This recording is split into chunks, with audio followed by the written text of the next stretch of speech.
Hello learners, welcome back to Navya academy. आज हमारी class में हम नया टॉपिक करने वाले हैं एक्टिव पैसिव वॉइस।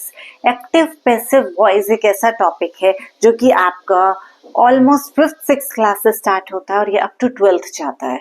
इसमें कोई रॉकेट साइंस नहीं है, बहुत ही ईजी है। Again back to the last step, मैंने आपको जहाँ टेंसेस पढ़ाए थे ये 99% टेंसेस से कनेक्टेड है। अगर आपको टेंसेस आ गए तो आपके लिए एक्टिव पैसिव करना शायद मुश्किल से 5 से 10 मिनट तक का काम है। उससे ज्यादा इसमें आपके एफर्ट्स एंड टाइम बिल्कुल भी नहीं लगेगा।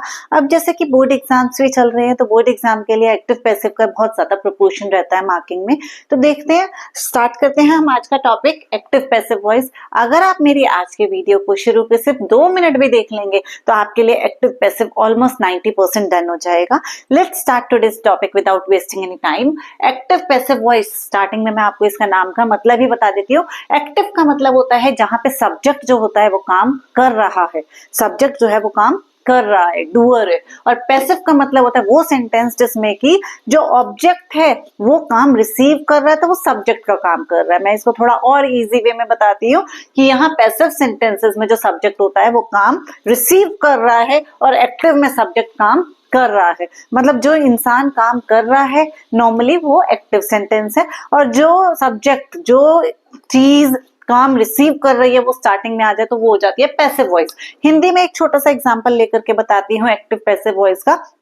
जैसे कि राम गाड़ी चला रहा है, तो राम जो है वो काम कर रहा है, तो ये है हमारा एक्टिव वॉइस। और गाड़ी राम के द्वारा चलाई जा रही है, गाड़ी राम के द्वारा चलाई जा रही है, तो इसमें जो गाड़ी है वो सब्जेक्ट का काम कर रही है, लेकिन वो काम को रिसीव कर रही है के द्वारा, बाय। तो एक्टिव पैसिव का सीधा सीधा लिंक जो है वो बी वाई बाय से है। मतलब कि जहां पे भी पैसिव सेंटेंस आएगा, साफ सीधा एग्जांपल यही है कि बाय वर्ड आते ही एक्टिव पैसिव सेंटेंस का पैसिव पार्ट बन जाता है। Let's come on the tenses now. Tenses से मैंने आपको बताया कि ये 100% कनेक्टेड है।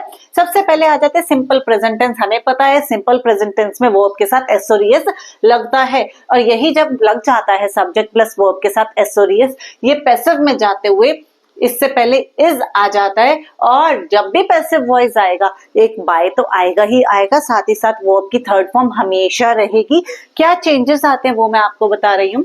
वर्ब के साथ एस और ईएस जो है पैसिव में जाते हैं सिर्फ इज आ जाता है, देन वर्ब की थर्ड फॉर्म और बाय तो हमेशा ही रहता है। देखिए इसमें भी वर्ब की थर्ड फॉर्म और बाय है, इसमें भी वर्ब की थर्ड फॉर्म बाय है, इसमें भी वर्ब की थर्ड फॉर्म एंड बाय है। ये बाय डिफॉल्ट है। मतलब जहां सिंपल प्रेजेंट टेंस में वर्ब के साथ एस और ईएस आ रहा है, पैसिव में जाते ही बस इज लग जाता है। नेक्स्ट प्रेजेंट कॉन्टिन्यूअस टेंस में आपको इसका एग्जांपल दे करके भी समझाऊंगी। अभी सिर्फ आप रूल देखिए। प्रेजेंट कॉन्टिन्यूअस टेंस में इज के साथ वर्ब में आईएनजी आता है, ये चीज हमें पता ही है। इसके साथ वर्ब में आईएनजी आता है, इसमें सिर्फ बीइंग वर्ड ऐड हो जाता है, इसके साथ बीइंग ऐड हो जाता है। बाकी जैसे कि मैंने आपको बताया वर्ब की थर्ड फॉर्म और बाय आता है, वो तो आता ही आता है। Same goes for present perfect tense.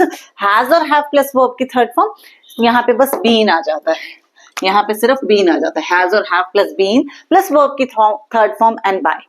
यहाँ तक हमारा कंप्लीट होता है प्रेजेंट टेंस। दैट्स इट, हमारा प्रेजेंट टेंस इतना ही है। इसके बाद मैं जब आपको पास्ट टेंस में बताऊंगी, मैं इसी में एडिटिंग करके बताऊंगी। अगर आपको प्रेजेंट आ गया, नॉर्मली अगर आपको टेंसेस में भी प्रेजेंट टेंस आ जाता है तो आपको past and future compare contrast करके आ जाते हैं। Same goes for active passive voice also. अगर आपको प्रेजेंट टेंस में एक्टिव सेंटेंसेस जो पैसिव सेंटेंसेस आ जाते हैं तो आपको पास्ट और फ्यूचर भी उतना ही इजीली और उतना ही स्पीडली आ जाता है। मैं एक बार दोबारा से रिकॉल करवा देती हूँ। जब वर्ब में एस और एस दिख जाए तो सिर्फ इज लगा दो, बाकी वर्ब की थर्ड फॉर्म और बाय तो आता ही आता है। इज और वर्ब के साथ आईएनजी दिख जाए तो बस बीइंग लगा दो, बाकी वर्ब की थर्ड फॉर्म और बाय तो आता ही आता है। हैज और हैव और वर्ब की थर्ड फॉर्म दिख जाए तो हैज और हैव के साथ बीन लगा दो, बाकी वर्ब की थर्ड फॉर्म प्लस बाय तो आता ही आता है। Let's come on the example now. So अब एग्जाम्पल क्या कहता है। सिंपल प्रेजेंट टेंस का पहला एग्जाम्पल आता है Ram eat a food. Ram eats a food, Ram खाना खाता है। पैसिव में क्या हो गया, जो ऑब्जेक्ट है वो आगे आ जाएगा, अ फूड। वर्ब से पहले इज आ जाता है और वर्ब की third form and then by. Is eaten, eat की थर्ड फॉर्म क्या होती है, eat ate eaten, eaten by Ram. A food is eaten by Ram. Present continuous tense, Ram is eating a food, ये तो हमें पता ही है। इज और ईटिंग के बीच में बीइंग आ जाता है और ईट की थर्ड फॉर्म आ जाएगी eaten. A food is being eaten by Ram. Same goes for present perfect tense, Ram has eaten a food, Ram has eaten a food बहुत ही सिंपल एंड क्रिस्टल है कि अ फूड, फूड पहले आ गया, क्यों? क्योंकि यहाँ पे ये जो है वो एक्शन ले रहा है।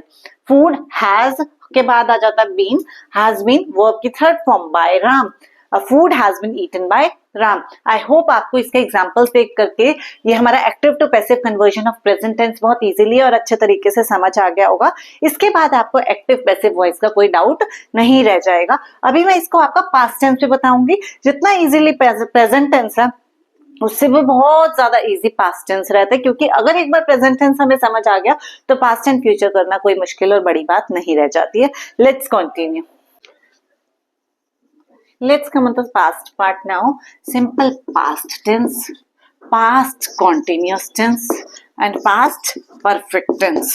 Simple past tense में क्या आता है? सब्जेक्ट के बाद वर्ब की सेकंड फॉर्म आती है जो कि कहते हैं eat ate. Ram ate a food.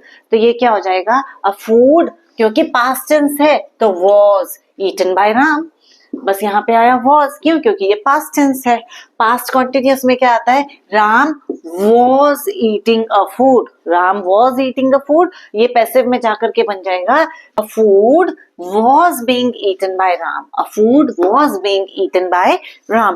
Past perfect tense में परफेक्ट है तो आता है Ram had eaten a food, Ram had eaten a food बन जाता है a food, क्योंकि ये ऑब्जेक्ट है, ये एक्शन रिसीव कर रहा है तो ये स्टार्टिंग में आ गया a food had been eaten by Ram, a food had been eaten by Ram. Same जैसा कि हमारे simple present, present continuous, present perfect था, same goes for simple past, past continuous, past perfect. कुछ भी नहीं था, जैसा कि उसमें इज एम आर लग रहा था, वर्ब के साथ एसओरियस लग रहा था, यहाँ पे वॉज वर लग जाता है और वर्ब की सेकेंड फॉर्म लग जाती है।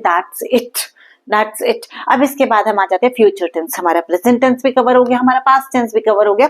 Simply last part of our is future tense. और सबसे अच्छी बात क्या है कि फ्यूचर टेंस में फ्यूचर कॉन्टिन्यूअस और फ्यूचर परफेक्ट होता ही नहीं है।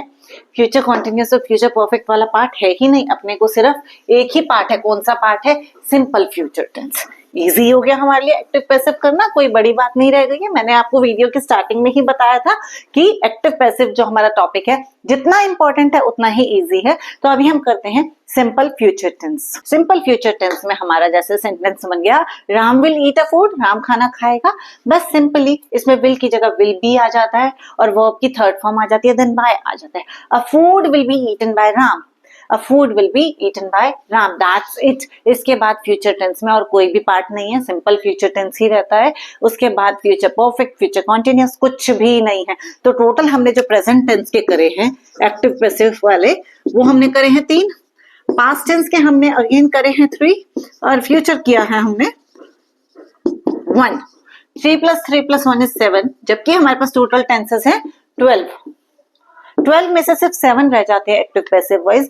तो इसका मतलब मैं ये भी कह सकती हूँ कि जब हमने टेंसेस किया तो शायद 12 × 5 मिनट्स ईच टेंस, तो हमारा 60 मिनट्स उसमें 1 आवर लग जाता है। तो इसका मतलब है कि हमारा सीधा 35 मिनट्स में हमारे एक्टिव पैसिव को अगर हम डीपली अंडरस्टैंड करते हैं अलॉन्ग विद द एक्सरसाइज तो कोई मुश्किल बात नहीं है। मिलते हैं नेक्स्ट वीडियो में इसी के MCQ या तो फिर वर्कशीट के साथ। Wait for the next video. Thank you.